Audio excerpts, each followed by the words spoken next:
Hello and welcome to the Grad Dialogue. My guest today is David Kirk. David Kirk grew up in Owensboro, however, has have worn quite a few new hats, and just recently he was announced to head the your title would be the head destination management for the Visit Owensboro. So again, welcome.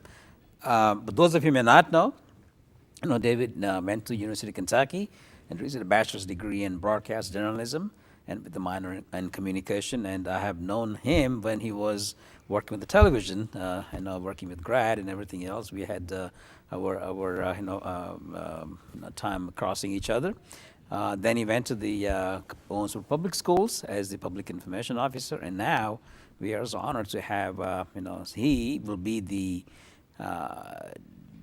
title will be the bring everybody to Owensboro. That's That's right. That's right. David, welcome. And I think I see that on your bio that the name is the Visit Owensboro. Absolutely. Well, it just makes sense. We're a tourism office, and we want visitors to come. Now we want people to enjoy everything that there is to have in Owensboro for people that are living here, and certainly take advantage of everything that we have. But yeah, we kind of switched the name to Visit Owensboro with our website, visitowensboro.com, all of our social media, just to keep things consistent in today's market. There's a lot of excitement at the, so what used to be known as the Convention Bureau, now the Visit Owensboro. Oh my gosh, yeah. You have a new executive director, we do? Mark. Yeah. And he was on the show earlier when he came in, and now you are helping him to bring folks to Owensboro. And there is always discussion about where do you guys, your role would be, along with the we had the events director, we had the convention center, we got the River Park Center, and how do you guys work together and all those things? Sure. Well, certainly those conversations are happening of, how can we best support each other? How can all of these organizations in our wonderful city work off of each other? How can we cross promote? We need to all kind of have a seat at the table, right? So that it works best for everyone. So with our office, what we're really focused on is obviously attracting tourism to Owensboro. Right. We're looking to put, the quote with CVBs is called putting, heads in bed. So that's kind of what our chief goal is. But with that, it's promoting things that are happening in the convention center. It's attracting new conventions and new shows. We've got a massive show coming at the start of February, the Kentucky Outdoors Show, where we're going to be bringing in, scuba tanks, and we're going to be bringing in dog jumping with into water. It's going to be something that everybody can enjoy. So that is it. It's trying to when we get those visitors, to keep them happy and keep them coming back, but then trying to attract that new business for Owensboro as well. It's a new day. The way the Visit Owensboro that you guys are talking about. And in fact, recently, now we have the one location or one place on the website, or either purchase tickets, owensborotickets.com. That's or right. something like that. Yeah. So it's kind of providing all the work forces together, to bring people in here. Yeah. Well, some of the best ideas I think are from debate, and when you get different people together, you really forge that perfect solution. So working together to do that. Certainly with going now by visitowensboro.com for our website, we're able to really focus on what we do and what we're trying to sell. We've launched recently a new online campaign where we're doing a lot of our marketing via digital, using Facebook a lot, using Twitter, Instagram, because what I love about those mediums is that we can measure our results. Not only am I placing that ad on Facebook, I can tell you who looked at it, I can tell you where they looked at it from, and I can tell you how many people clicked on that link to buy those tickets. So being able to really have true data to back up kind of our efforts is something we're really focusing on. That would also help you in which market to promote. Absolutely, yeah. What those target audiences are for the different shows and conventions. Now you guys are also known to bring a lot of sports events. And you have a special dedicated person who works on those things. Yeah, Jared Bratcher, who, this guy, there is no better than Jared Bratcher. He's been doing this and knows, who those audiences are.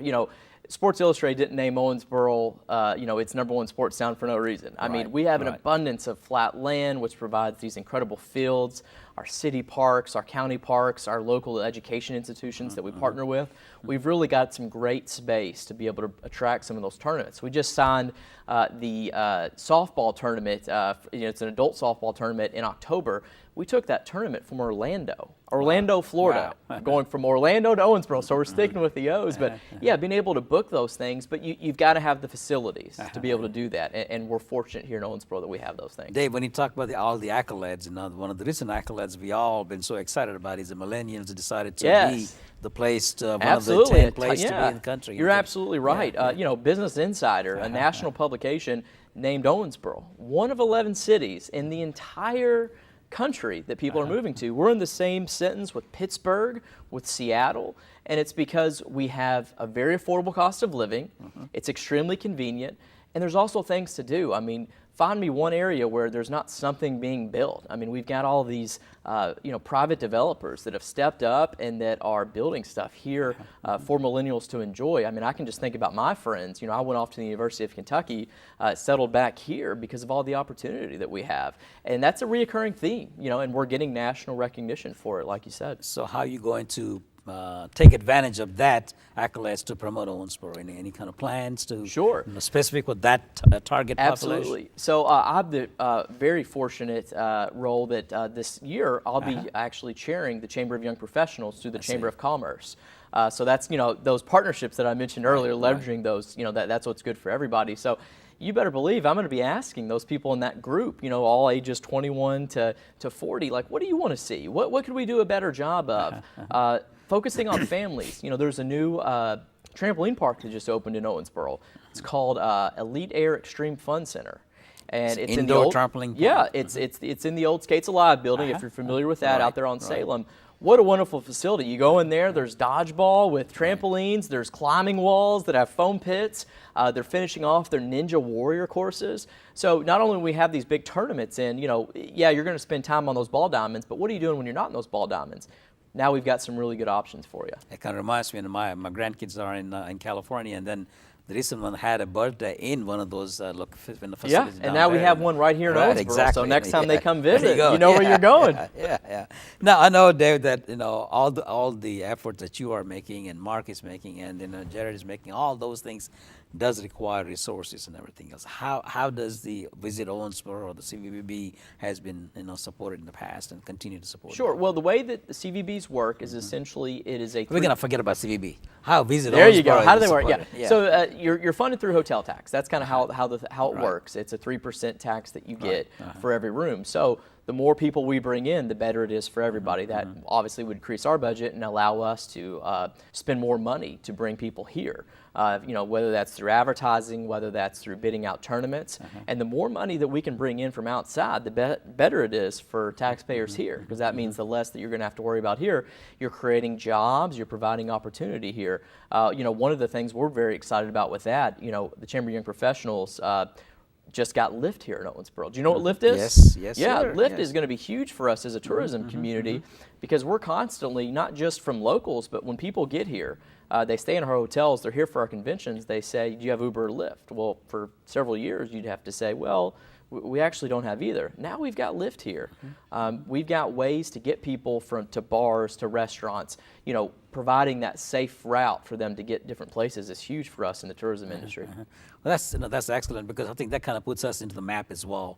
That we are not just left out and everything else. Absolutely, yeah. There's life outside, as we call it, west of I-65. We've got life here. Look at the distillery, OZ Tyler. How big a news is that? They're going to be on the Bourbon Trail, hopefully sometime this summer. I mean, that's huge. I think there are only like 7 other distilleries in the entire state, and now they're going to come to Owensboro. This may be the most distillery. This is, we're so far west that what that means for us, they're not just going to come and stop for a little bit. They're going to come. They're going to stay here. They're going to eat at our restaurants. They're going to go to bars. They're going to go to shop. And that dollar is just going to be multiplied over and over again into our economy here in Owensboro.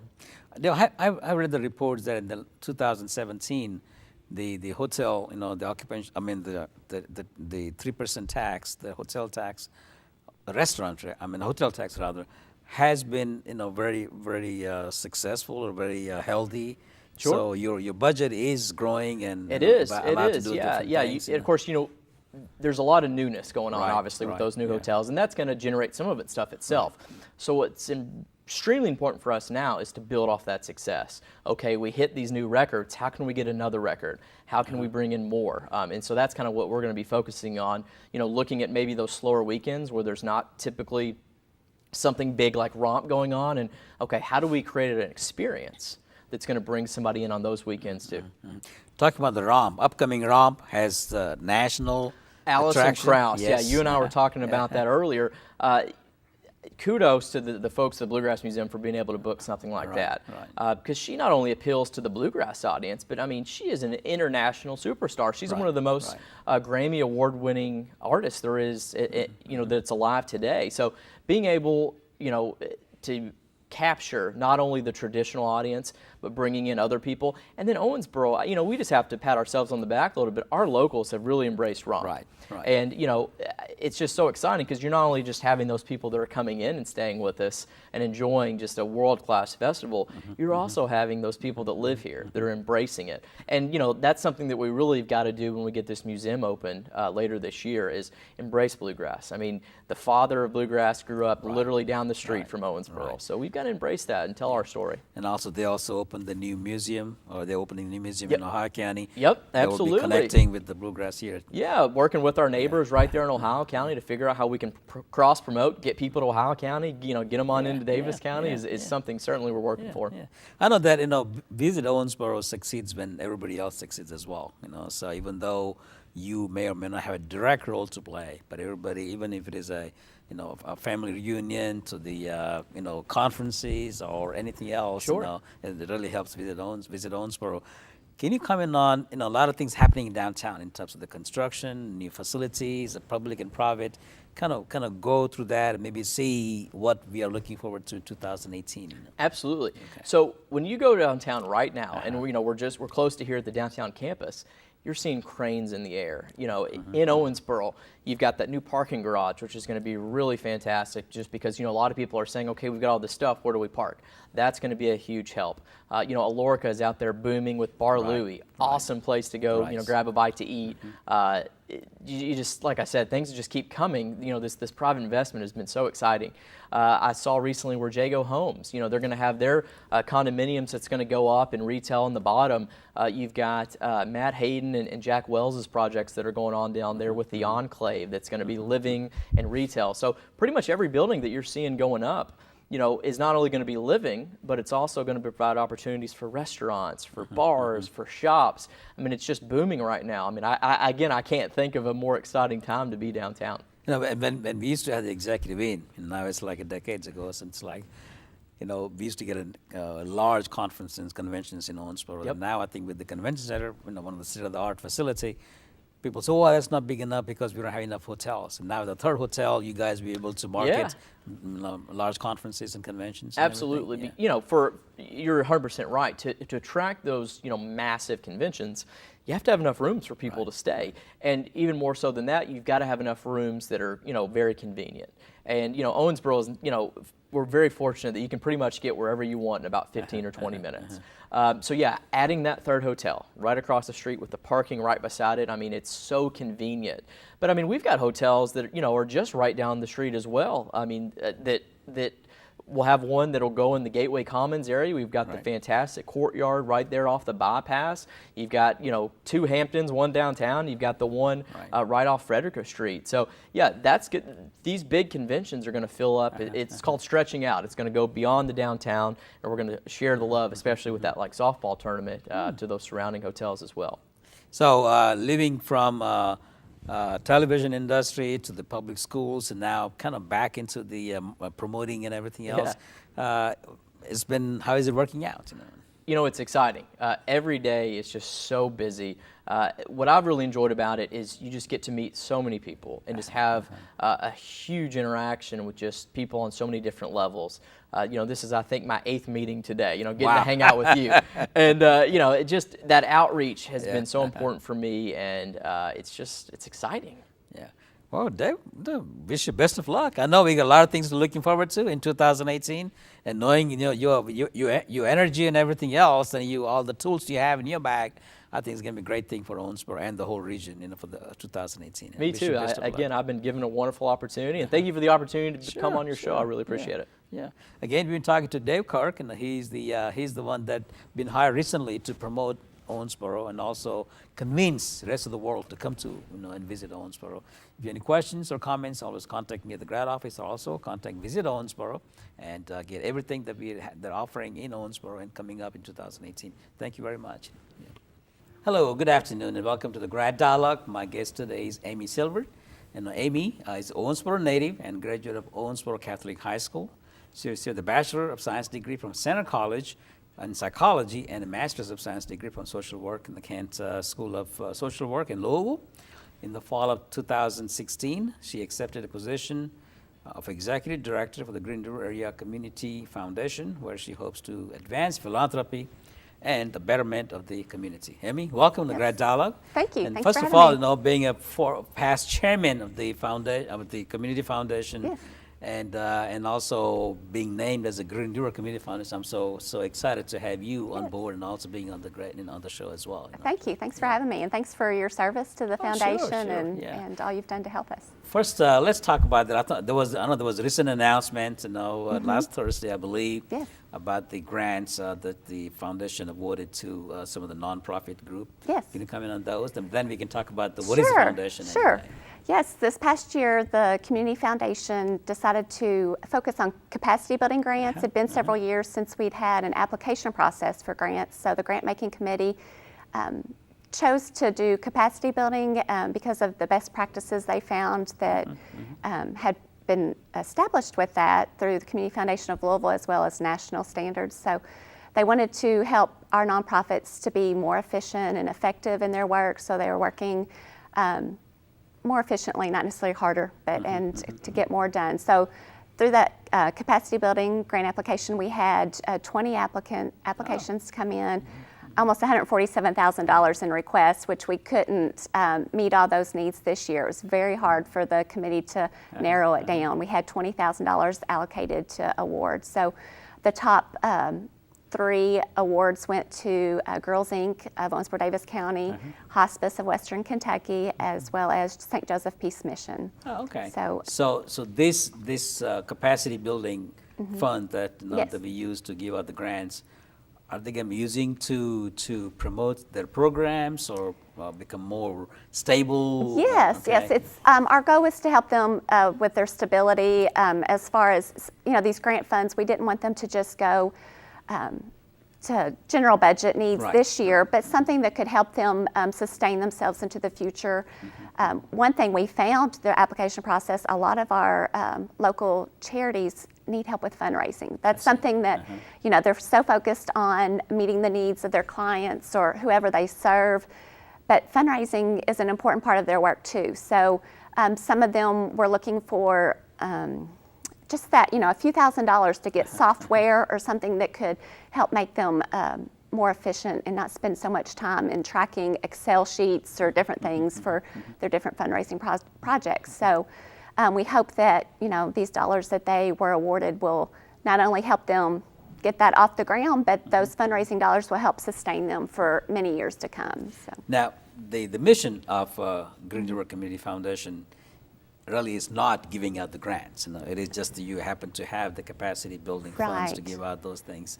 Tell us about what is the mission of the foundation, and people who give out the endowment or the funds to the foundation, and how do they benefit from all these?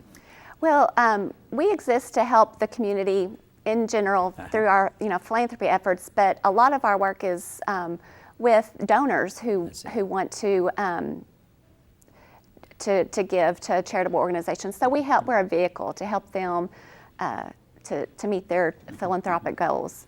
So like this particular grant process was focused in Owensboro Davis County. It was a fund that was established in the early years of the foundation, when the foundation was only in Owensboro Davis County when it was created. So those dollars had to be used in the community here, but we have a broader focus now as well. So the right now the portfolio or the fund that we have at the foundation, those are from the donors from all 7 counties. Yes. We have I think over 65 separate funds now, and most of those are managed by individual donors or family members of those have passed on. So our foundation board only has discretion over 3 funds of those. Okay.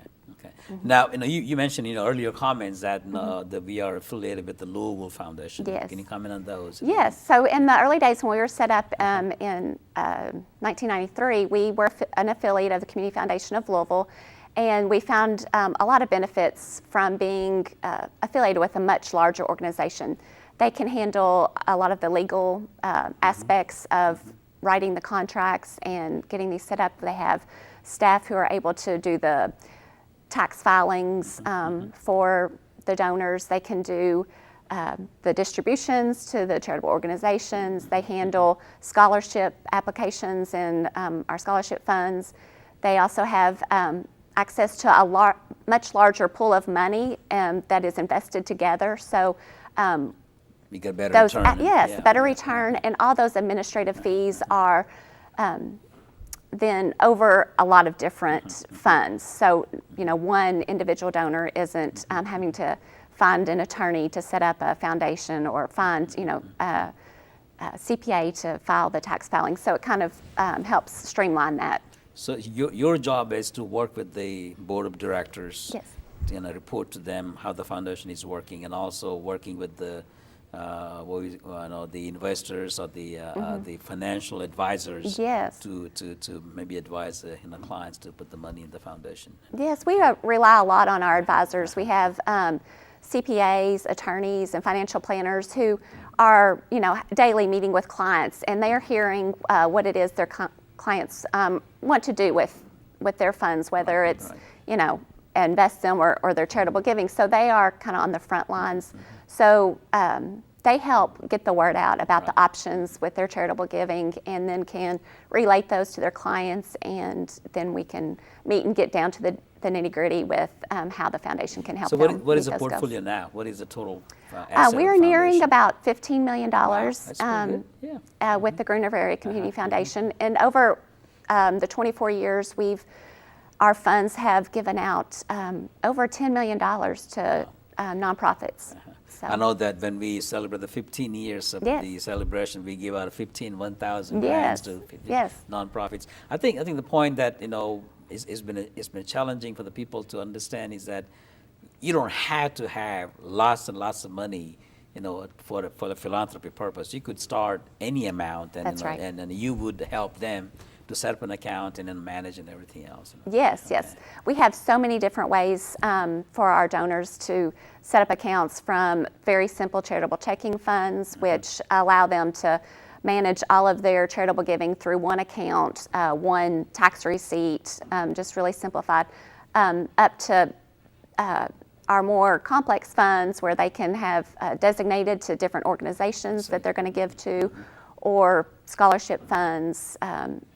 And almost like their own personal foundation through the community foundation. But it can be done with much smaller amounts than if you were to go out and establish your own private foundation. And you would manage all the paperwork and all the things they got to do, and reporting and everything else. And they would also have a role to play if they want to decide who should get the scholarship. Exactly. Our donors can be as much involved as they want to be. They can choose to, make decisions day to day, month to month, or if they choose to just, donate the money and say we want this to go to, organizations that help the homeless, organizations with education, focus. So they can be as much involved or as little as they want to be. Yeah, that sounds really exciting, and we're so glad, so excited that you get on the board and being our executive director. Now, what are you expecting in 2018? Well, we have right now we've opened our scholarship application process, and that is online through the Community Foundation of Louisville's website. Students can apply for a large number of different scholarships. The last few years, we've awarded between $60,000 and $80,000 in scholarships to students in our area. Those applications, most of them have a deadline of March 15th, so that's ongoing right now. We're also already in the planning stages for our advisor seminar. Typically, we have an annual seminar in May where we invite CPAs, attorneys, and financial planners to receive their continuing education hours through an event there. And then we also are always looking at the Endow Kentucky tax credit. There's a deadline, Right, July right, 1st, to apply for those tax credit for donors who want to take advantage of that. So we always help get the word out for that. So people watching the show, we know or heard about this, they want to find out how can I, put my money to the better use of the philanthropy or even help some cause or something. How would they get in contact with you? Well, I can be reached through the Chamber of Commerce or through email or through the Community Foundation of Louisville's website. So What's the telephone number? the easiest is email is amy@greenrivercf.org Okay. or through the Chamber's number or and they can get to me through that way too. So, Well, thank you, and thank you for being on the show, and good luck to you. I know that not before long, our portfolio will go up, and I think more Yes. importantly, we need more participants, more people get into those things. Yes. And I think one thing that I learned, working with you and everybody else is that you don't have to be retired, or lots of money to be a philanthropist. You could be at Yes. any age and any cause and everything else. Yes, anybody with a giving heart There you is go. Yeah, able to be yeah. involved. Well, thank you, Amy, and good luck to you, Thank you. with the Community Foundation. Again, thanks for watching Grad Dialogue. We've been talking to Amy Silvert about the Green River Community Foundation and how it could help the communities on many, many causes. At the same time, give you an opportunity to be a philanthropist in your own life. Thank you very much.